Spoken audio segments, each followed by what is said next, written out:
Hey everybody, it's Ruben here. Now let me just say, I know many of you have been following us for a very long time and others of you have just started watching these crazy musings from the Cervantes family. What you're gonna see in this vlog is going to be a lot about our garden. And I'm just gonna show you some of the projects we're working on. Cervantes!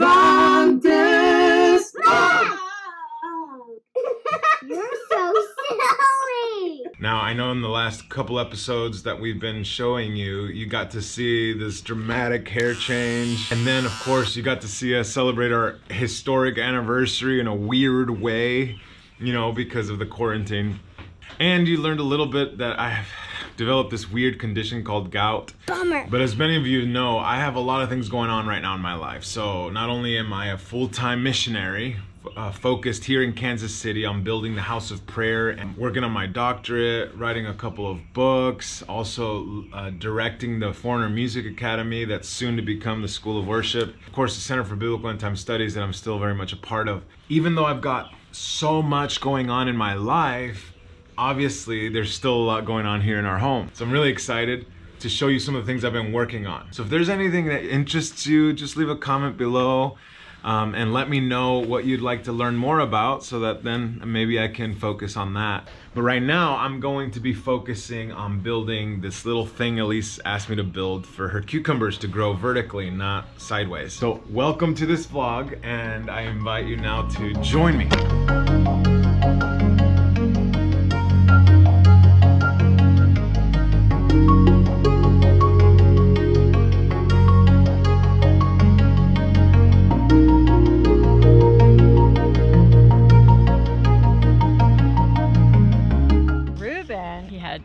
On me. He had put this garden bed, which and wanted to impress me, and it worked. Don't buy me diamonds. Well, he bought me a diamond, but don't buy me anything. Just buy me plants and build me stuff. And this woman is romance. My beloved built me this incredible. It's going to be a cucumber trellis, but I'll probably use it in the years to come for other things as well. And anyways, it's really cool because it basically like connects to the fence right here, and so I can like come and pick stuff, and oh, it's awesome.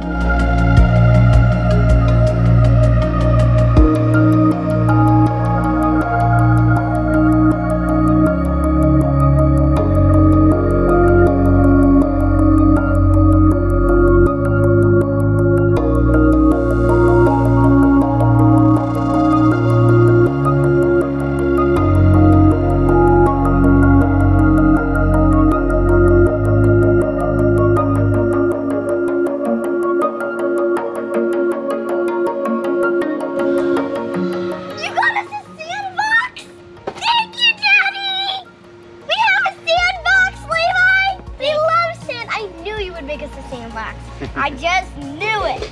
I found some treasures in here. Added this to the sand pit. This is just kind of like a little funnel that sand goes down in there and comes down through there and then splits at the bottom. Kind of developed this sandbox since the kids are out here a lot with us, and I promised them I'd do it someday, so here it is. Yay. I'm going to be building a couple more raised beds to begin to plant some summer stuff. Just gonna prep the soil and get ready for the summer, so.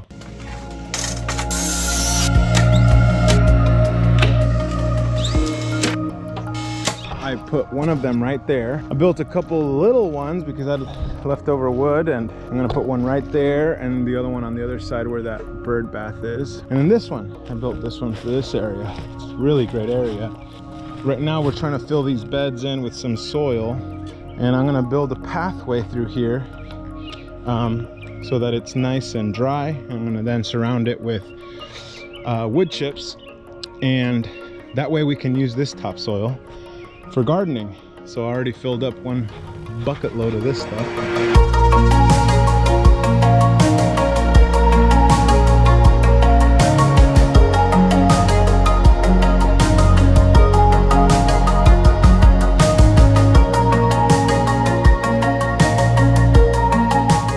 Got the path started. I think we're making progress. We're able to fill up some of the beds a little bit and get them ready for the top the top layer for the garden mix, compost and topsoil. So we're excited about that. Of course, I need to get those in place.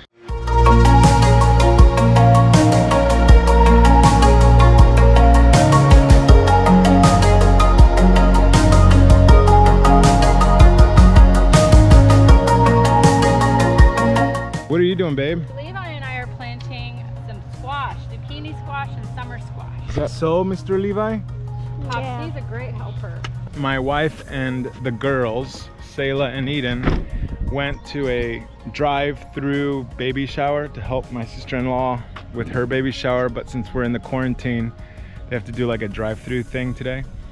Well, my son and I, we cut the grass together, we did some, you know, yard work and stuff, but then we decided, you know what? We're gonna enjoy this a little bit better. So we're here, we're gonna just take a trail, I don't know, probably 3-4 miles. Hopefully we have enough water.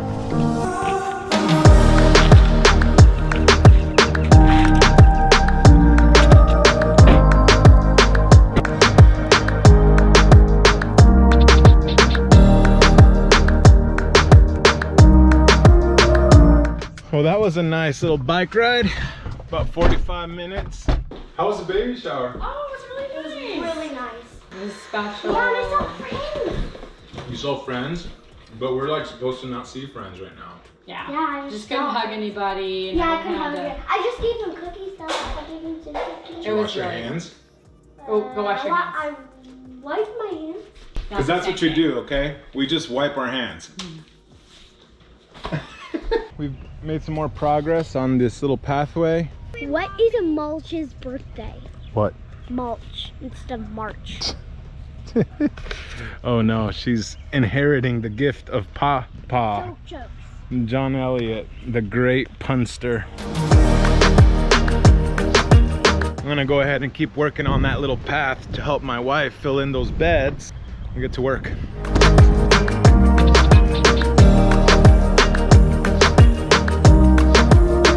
I took about 7 or 8 wheelbarrow loads of dirt over there where my wife is. Instead of having to bring in a big truckload of soil, we're able to take some of the dirt in our lawn because we're gonna grow stuff here. I'm gonna put some corn there. I know it feels like I'm being Farmer Joe, but man, when Elise grew corn a couple years ago, it was the best corn. I mean, I literally ate it right off of tore it off the plant and ate it raw. And it was some of the best corn I had. I love to plant flowers that attract pollinators because if you feed your bees and all your other stuff, they will feed you really good. This is from a place called the Prairie and Wetland Center. It is awesome because all of these plants are native to this region. And so they grow really well here. They don't need a lot of care. You don't have to amend the soil very much. You could basically stick them in and they'll thrive in this soil, in this region. But all of them have beautiful flowers, bees and butterflies and all kinds of pollinators. Love all of them. One of my fondest memories is when I was a little girl, my mom loved to grow things, and so I was her gardening buddy. I just wanted to continue because I love it. It really brings me so much joy, and there's just so many biblical parallels in gardening. A lot of the parables Jesus told, when I'm working the soil, I find myself just thinking about Jesus, you know, the parable that talks about the different types of soil. Like, it really affects how plants grow. And I mean, you all kind of know that, but like, it really does. You can't just stick a plant in the ground and expect it to grow. You know, you have to amend it, and it needs all kinds of stuff. Anyways, my heart comes alive. It really makes me feel closer to Jesus while I'm gardening, and I love to sing over my plants and pray over them. I don't even know all the science behind it. I just do it, and it works, so something to it. I wouldn't call myself an expert. I'm passionate. I'm passionate about the healing of the land. That's what I'm passionate about. And so that's why I want, you know, to plant flowers that benefit the insects that are gonna come and make my plants awesome. I mean, look at all these beautiful strawberries that we're gonna get. Look at this cute little strawberry that's coming. Hello. Okay, every single one of these white flowers is going to be a strawberry, and there's a lot of them. And there's a couple weeds, just don't look at those, you know. I've got 3 kids. Weeding will happen sometime. I do a method of gardening, and some of you actually may have heard of it. It's becoming more popular. It's called the Back to Eden gardening method. And I started it just a few years back, so I'm still kind of easing into it. If you keep your soil covered, it protects all of the micronutrients, all the beneficial organisms and everything in your soil. It keeps it protected, and it also acts as a barrier against weeds, but also keeps your soil really moist. If you go out into the woods, into the forest, you'll notice that everything's covered. The ground is covered. There's no bare open spaces in the forest, and the plants grow beautifully without any human intervention. Why don't we just do it God's way? God always has the areas that he lets grow free. They're always covered. They're always protected. So why don't we do the same? Ever since I cover all my plants, I have to water very minimally. You know, I don't have to do very much weeding, except those dandelions, which are great for the bees, so I'm not that mad about dandelions, but they will come up through the mulch. It's a lot less work for me. You know, you'll dig back that mulch, and the soil is just it's moist and beautiful and dark. Yeah, that is why I mulch. Trying to free this cage so that I can use this place for gardening for my wife, and then we can move this out of here. I haven't touched this thing since I bought the house. So there's trees growing through it. So I cut a lot of the trees around it already, a lot of the brush. I'm using the shovel to dig around it a little bit. Got a lot more work to do on this. And now I just gotta cut some trunks out of underneath that grew into the fence. So much work.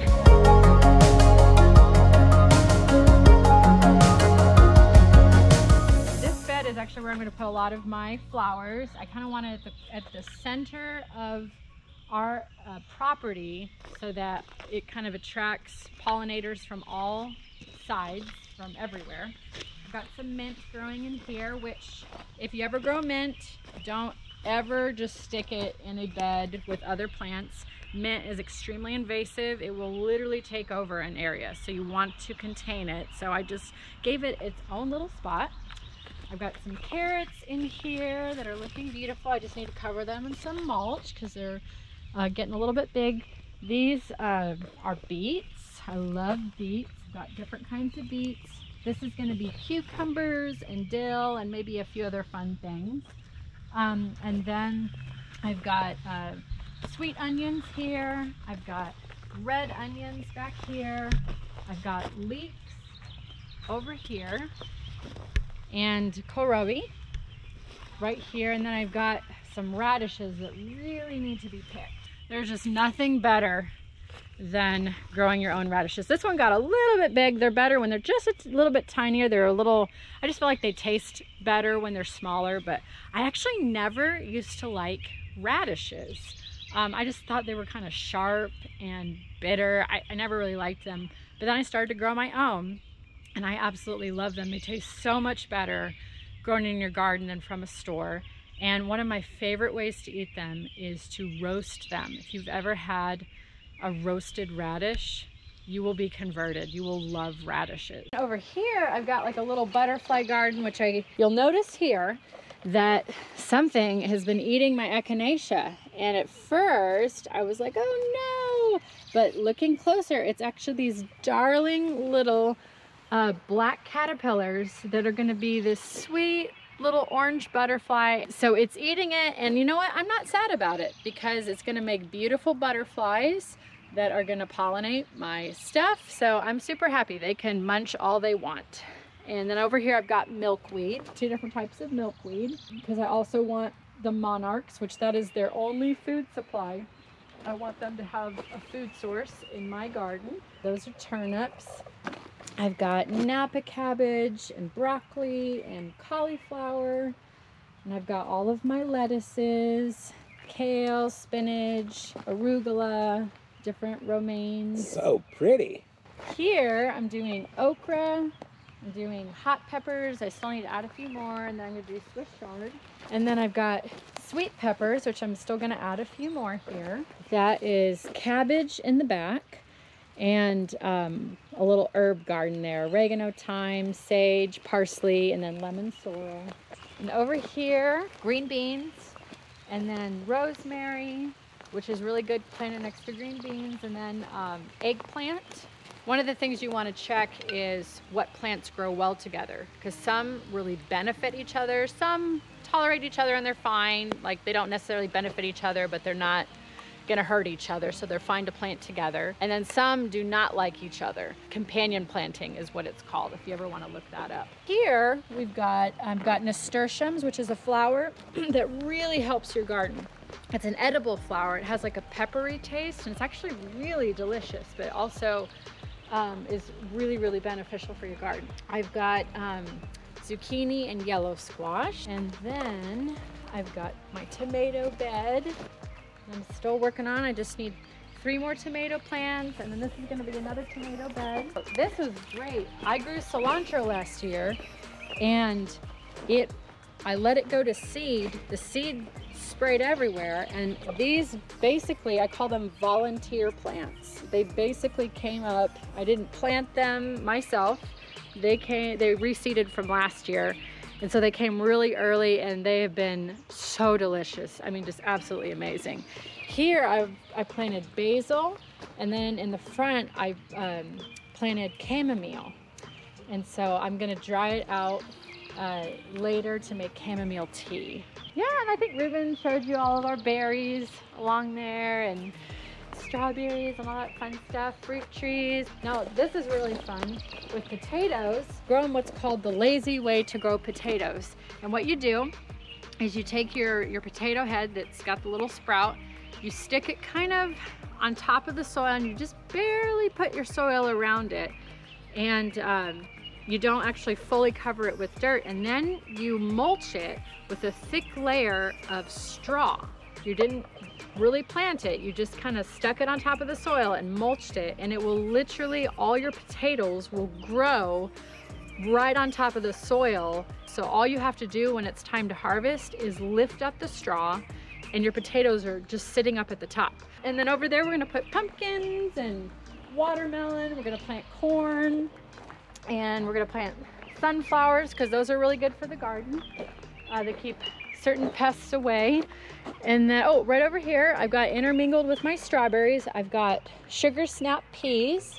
They're super delicious. So yeah, it's a current tour of my garden. It's a work in progress, and I'm having a blast. Thank you so much for joining us. Just comment and subscribe if you haven't yet. Share it with some friends and see if they might like it too. And we will see you next week.